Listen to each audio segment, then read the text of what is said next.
You're listening to the New York Sports Show, the #1 all New York sports podcast. Hosted by Dominic Konareski.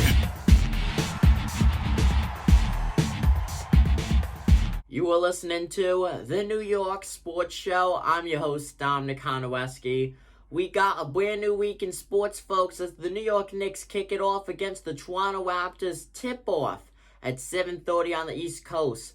The New York Knicks come in the best team in the Eastern Conference, sporting a 5-1 win-loss record as they've beaten teams such as the Chicago Bulls, the Philadelphia 76ers, and the home opener, the season opener, against the Boston Celtics. A true shocking win there. Now, overall, the Knicks' win-loss came from an Orlando Magic game. The Knicks have split the series so far against the Magic 1-1, because that is also where one of the wins came from for the Knicks. So they come in 5-1. The Toronto Raptors, respectable start to the season. Not the best. They said one game above 500 as they come in with a 4-3 win-loss record. Overall, though, the Raptors, I feel like they're off to a better start than what a lot of people expected them to be. Ever since their championship win, they have kind of fallen off slowly but very steadily, though. Now, your New York Knicks projected starting five consists of Julius Randle, R.J. Barrett, Evan Fournier, Kemba Walker, and Mitchell Robinson. Nerlens Noel is the only New York Knicks player listed as out. He's missing a lot of time. And you know what? Nerlens Noel, he's a guy who throws a block party constantly when he's on the court. Hopefully he's back soon, but he is the only New York Knick as an inactive for tonight's game.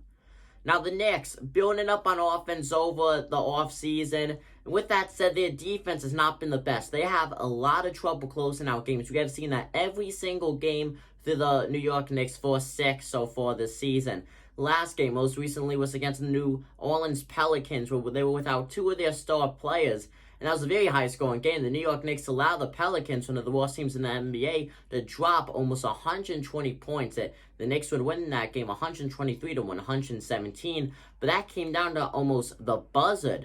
Really, the Knicks kind of sealed their win within the final minute. That was an unnecessarily close game, and we have seen that in the entire season. The Knicks almost lost the game against the Chicago Bulls, allowing the Bulls to outscore them in the fourth quarter. Knicks only won that game by 1 point.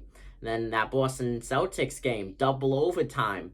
The Knicks need to start closing out games, and I cannot stress that enough.